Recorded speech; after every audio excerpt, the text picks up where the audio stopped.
a bloody big risk. That's how the Regional Economic Development Minister Shane Jones described the $1 billion fund for the regions when he formally launched it in Gisborne today. The first chunk of money out of the Provincial Growth Fund, just over $60 million, will be spent in Northland, Tairāwhiti, East Coast, Hawke's Bay, Manawatu, Whanganui, and the west coast of the South Island. The initiatives include an $8 million injection for regional rail, which includes the return of the Napier to Wairoa rail line for logging trains. And of course more. Here's our political editor, Jane Patterson.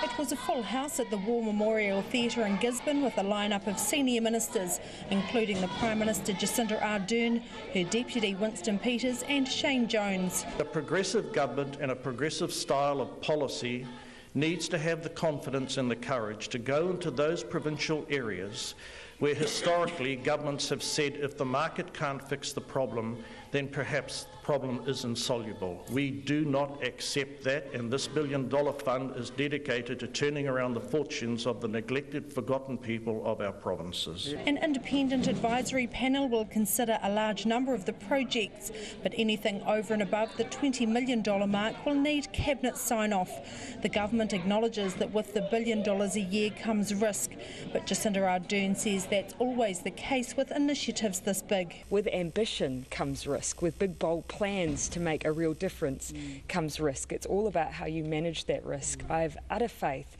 that Minister Jones has set up the mechanisms we need to make sure that we achieve really robust investment in the provinces, but at a pace that the provinces deserve. More than $8 million will be spent reopening the Wairoa Napier line for logging trains, upgrading the Whanganui line for mainland locomotives carrying exports, and to fund feasibility studies for 3 further regional rail projects. The fund will also bankroll a feasibility study into moving the location of the ports of Auckland to Northport near Whangarei. The New Zealand First Leader Winston Peters, who campaigned on taking container and car import business further north, says it's a first step. Well, there will be a Northport feasibility study, but there'll actually be, more importantly, a port study for the whole country. We need to have a smart maritime, road and rail transport system, and we should be using our best utilities, and we need to do that not with provincial bias applied to it, but with the national interest standard being applied, so that'll happen. Mr Jones has also signalled some Landcorp land may be converted from dairy to forestry as part of the program to plant 1 billion trees. Well, the board's got to make that call, but my view as the provincial minister is that we've got too many eggs in one basket. If Landcorp can diversify. Mr Jones told regional mayors they had to meet the government halfway, but with $3 billion to spend over the next 3 years, he wants to act swiftly.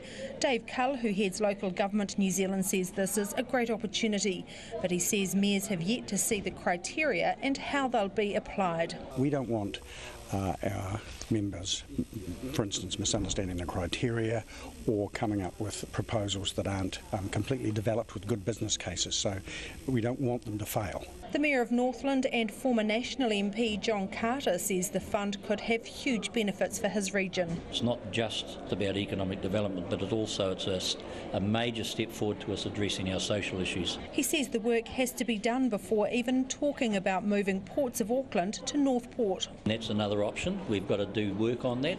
We can't, again, until we get the detail and proper business case. Those are the sorts of things that we need to go away and do some work on, and we are seriously working like hell on those sorts of things as we speak. The fund also includes a new tourism hub for Kawakawa and a 2-year pilot to test the feasibility of establishing an indigenous totara wood industry in Northland. 2 new cycle trails will be built on the west coast, and a study on a waste-to-energy plant for Bulla will be carried out. In Gisborne for Checkpoint, Jane Patterson.